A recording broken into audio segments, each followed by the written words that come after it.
All right, guys, it looks like there are more layoffs coming to the Walt Disney Company because right now they're offering buyouts to a lot of their executives if they take a retirement early. Yeah, it's very specific about which executives can do it, but they're even saying that there's no non-compete clause to try to prompt people to take this retirement. They're offering that let them keep their silver passes for Disney parks and other things like that. It's like perks to get them to agree to the early retirement. Yeah, so some other outlets are speculating they think that there are going to be mass layoffs that are going to be pretty bad, and they're just trying to push people out early ahead honestly, of that. Take the deal. Take the deal. I've told people this before, like if they come to you and they say, hey, we want to buy you out, that means you're going to get laid off. Either you can get laid off the easy way or the hard way. And the hard way is they just give you a box, say, hey, put your shit in it, and there's the door, and see ya.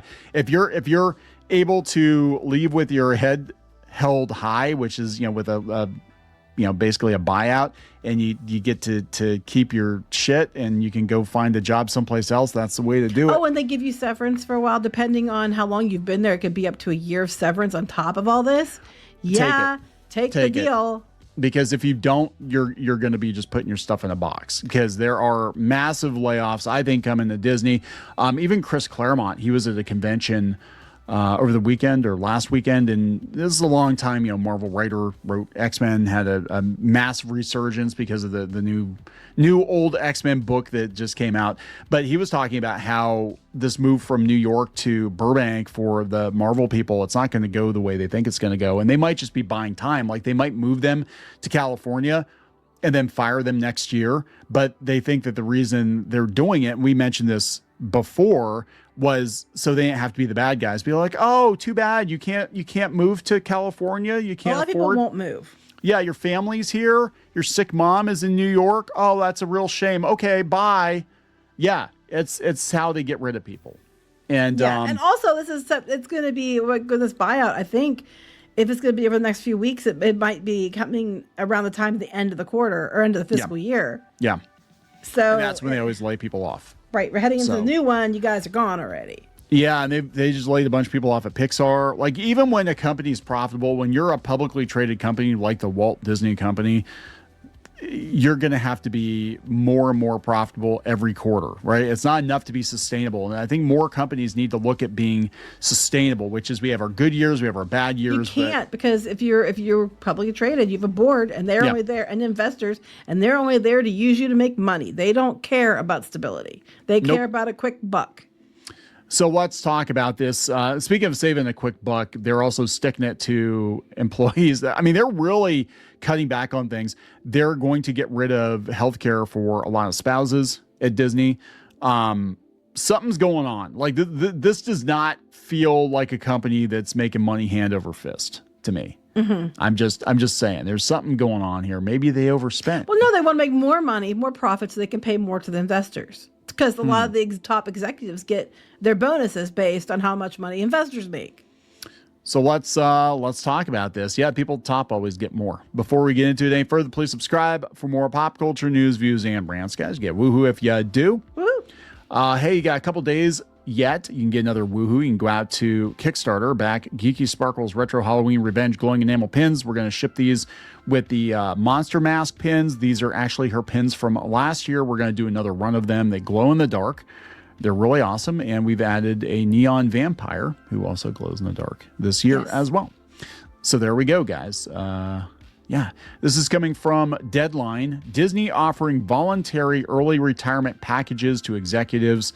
They say as part of their cost reduction efforts, that's what we call it, cost reduction efforts, the company is offering longtime execs early retirement. Now, to be fair, though, I want to say a lot of times there are way too many execs. Let's be honest. I mean, a lot of companies have so many vice presidents to the vice president to the vice president. It's ridiculous. So could they stand to lose some of their executives? Most likely. Because I think there's every 5 soldiers, you got like another leader. I mean, you don't need that many leaders. That's one thing about corporate America is they make up jobs so their cousin's son's nephew twice removed can be given an executive position. It's ridiculous. I have to wonder how many of these people were hired during the DEI hiring boom. And maybe that's also a valid point. And they're just like, yeah, hey, you've been here for like 3 years and you haven't really done anything. So we're going to be nice and buy you out. But really, we don't want you here because your ideas are dumb and we don't want you here and you're not qualified. So bye. I don't know. That could be, or it could just be, a lot of the executives that have been there for a long time are expensive. Well, and it could be they need money for all these new add-ons they're promising. Mm-hmm. So laid out in an internal memo sent by Disney EVP and Chief People Officer Sonia Coleman. Now, she's the new one because they got rid of the other one. They bought her out, too. Mm-hmm. This morning, to employees ranked director and above, the company is introducing voluntary early retirement offer, or VERO, Mickey's magical retirement plan. Fast pass to retirement. Fast pass retirement. Oh my God. They should do that. A time-limited company-sponsored program that will give eligible executives the opportunity to retire now with an enhanced retirement package that recognizes their service and contributions. Again, if you recognize shit, just means get out of here early. Get fast pass retirement. I would take the deal if they came to me and they said, we're going to give you a bunch of money to leave and you can leave here with your head held high and you can tell people it was your choice to leave. I would do it that way. The offer comes amid ongoing layoffs with the elimination of 1,000 roles announced in April, followed by a round of cuts in July, and Disney CEO Josh D'Amaro and CFO Hugh Johnston telling investors early this month that more are coming. They're telling the investors. Yep. Because they're the ones demanding the monies. Yep.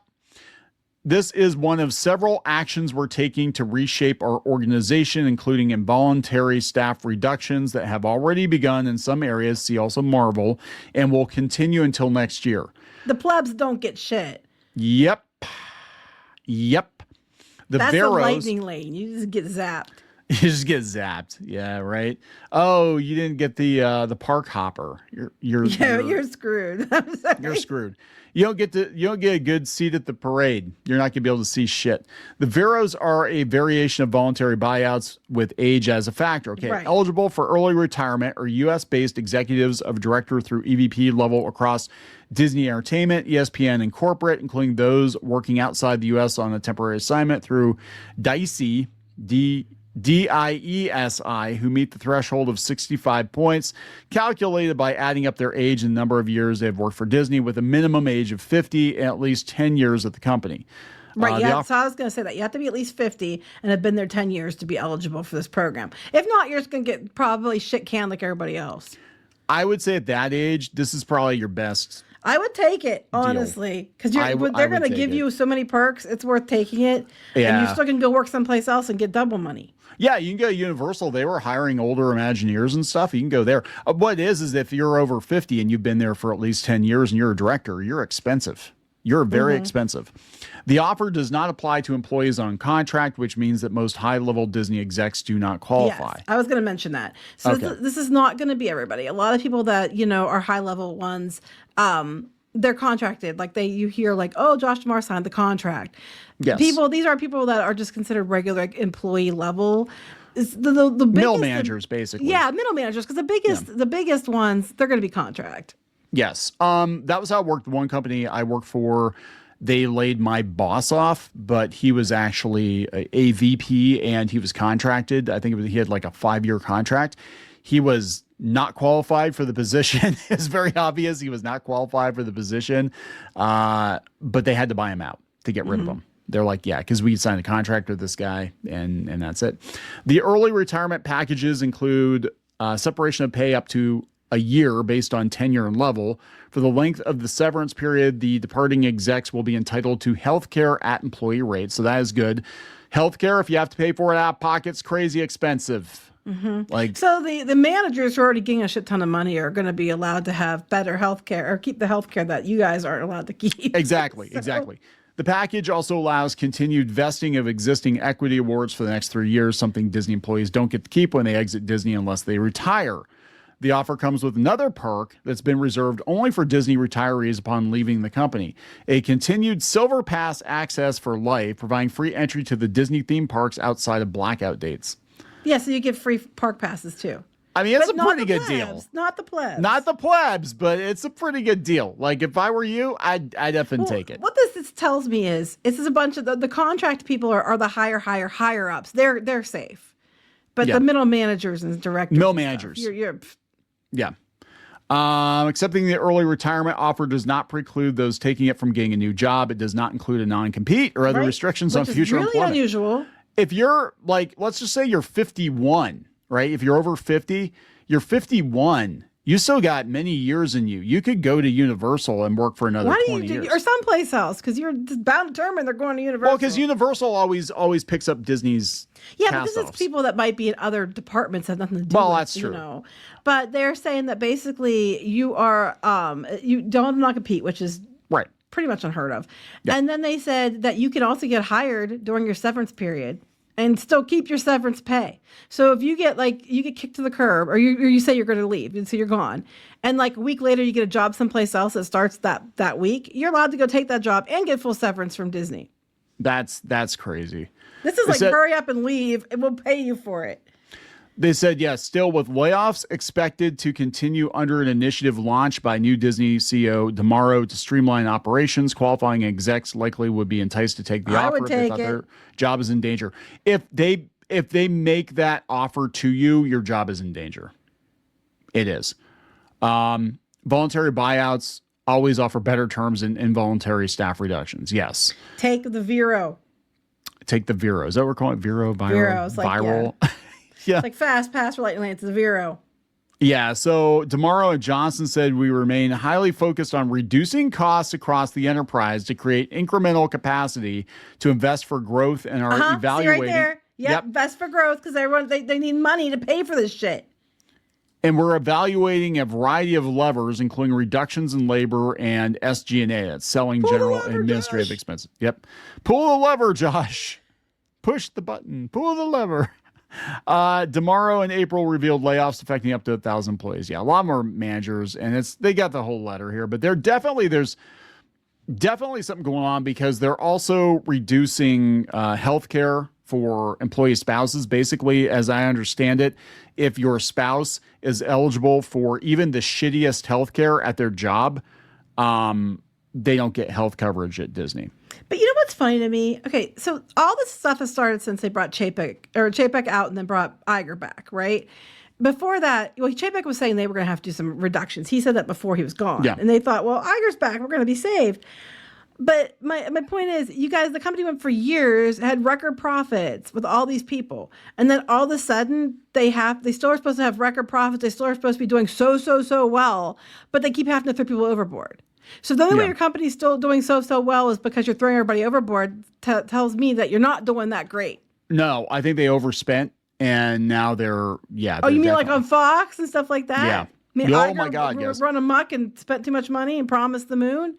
All the loans they had to take out during the pandemic, which we never heard anything about those, by the way. Like they took They're out probably buried in like the SEC filings and stuff when they do their earnings calls. But yeah. They said, this is in 2027. They said Disney's going to stop covering working spouses under its healthcare plan in 2027 if the spouses have access to coverage through their own employers. The change, first reported by Puck and subsequently confirmed by Disney, applies to the company's more than 200,000 U.S. employees. The carve-out applies only when the spouse has access to employer-sponsored coverage elsewhere, regardless of the cost or comprehensiveness of that alternative coverage. So if your spouse works, your spouse has access to shitty coverage at a ridiculous rate, Disney's not going to cover them. They have to take the other. A lot of coverage. times when you're given a pay package and it includes insurance, that's usually part of your pay package. So unless you're paying, if you're paying for your insurance at a reduced rate out of pocket, which I don't know, that might be the case because they worded something earlier. Yeah. Then yes. But if that's supposed to be part of your compensation package, then are they going to compensate you in other ways because you're losing that coverage for your spouse? I don't know. The health insurance situation, to be fair, is ridiculous. It costs too damn much. We were at one point in time for a family of four. I'm not even kidding. We were paying almost $2,000 a month. Yeah, it was insane. And then we didn't use it. So like, what are we paying this for? Yeah, it was insane. We got down significantly, but even now we're still paying too much, and it's not used. When your health insurance costs more than your mortgage, right? There's definitely something very, very wrong. Like it should not cost more than your mortgage, right? And that doesn't cover shit. Yeah, it doesn't cover shit. That's it. Like it's like I shouldn't have to pay anything. Like I should just walk into the doctor and not have to pay anything. I should go get my meds, not have to pay anything. It's like I shouldn't have to pay an extra $10 when I shelled out how much money on insurance. Right, but here we are, right? But yeah, they said they communicated the change through an internal memo from Eric Chasen, the executive vice president of Total Rewards and Employee Services. I bet their family keeps their insurance. I'm sure they do, yeah. The company described the decision as making measured adjustments to our employee benefits in response to rising healthcare costs nationwide. Well, healthcare is out of control. I mean, that's a whole other video, but it is out of control. And then you find out, and this is not, people are surprised by this, I already knew this, that if you don't have health coverage, the things cost far less than if you do have health coverage, because then you can't gouge the health insurance and everything else, and the health insurance gouges the hospital. You're better off just for some things just to pay out of pocket, not even have it run it through insurance if you can do that. Yeah, if you can do that, but some hospitals won't even admit you. Some doctors won't even treat you if you don't have insurance. That happened to me. We had Geeky. We took her in. She needed some dental work done, and we were willing to pay out of pocket for it. But because she didn't have dental insurance, the doctor he could gouge. So he could gouge. Yeah, he wouldn't even take her on as a patient. But I went to another dentist who had to emergency remove teeth because it was bad. It was so bad because it was impacted. Yeah. Yeah, the dentist wouldn't take a look at it. Anyway, this has come from Insurance Business Mag, so whatever. Insurance reaction, this is not a routine adjustment. So according to Joshua Levine, CEO of Capital Benefits, an insurance advisory firm, he was direct. He said, we've seen employers reducing their contribution toward the spouse's coverage, but not eliminating the coverage option for those people. He described the Disney move to Yahoo Finance as the extreme nothing else can work solution, adding, there are so many options for employers right now to make coverage available to employees that this is really extreme, nothing else can work. A better solution is to reduce, or if you have to, eliminate the employer contribution for spouses. That is interesting, though, because it sounds like they're just doing it just to save money to put. Yeah, that's what I'm saying. For a company that's supposed to be doing so great, and if the only way they're hitting these record profits for investors is by doing this kind of shit, it tells me that the company is not a good company, not strong to begin with, because you went for years with record stock prices and all these things, and then all of a sudden in the last few years, it's just how many jobs been cut? Like thousands. Like, I mean, way more than he ever said have been cut since then. Now they're going to take involuntary layoffs and all this other stuff, and now they're cutting insurance, and it just seems like this is not what a healthy company that values family first does. Yeah, so this is Chris Claremont, and he was at Terrificon. He was on a panel, and he said, if I come up to you in your room and say, hi, we're moving 3,000 miles away, you want to come? Because if you don't want to come, you're fired. If you do want to come, you might be fired. But we'll let you build a house and get centered in that area, and then we'll keep our fingers crossed. Well, New York's pretty bad. It's not as bad. People are saying that LA is actually worse than New York right now. And it used to be a time. There used to be a time that it was kind of reversed. Like New York was always insane, but I think all these areas are just way overpriced. But I mean, you're working in the comic book industry. I can't imagine these editors are making more than like $50 a year. Maybe I've heard some Marvel editors, like the assistant editors, are only making like $35,000-$40,000 a year. But a lot of jobs, you don't even have to be in the office to do them. No. But again, this is a way for them to get rid of people. Passive aggressive. Because you could just say, hey, we're moving the main office there, but you don't cost that much, so we're keeping you. You can work from there, no problem. Because if you're talking comics, it's not something that you have to be in the building for. No, but they're going to. This is also the tactic they're using with return to work. Like I do agree. I think that people take advantage of work from home. Mm-hmm. But if somebody's performing well, the whole return to the office thing is like, oh, you're not willing to return to the office? Okay, that's one salary gone. Oh, you're not coming back either? 2 salaries gone. Look at how much money we're saving firing all these people. That's what it's about. That's what it's all about. So anyway, we got to wrap it up. Yes. Please subscribe for more pop culture news, views, and rants. We'll talk later. Bye.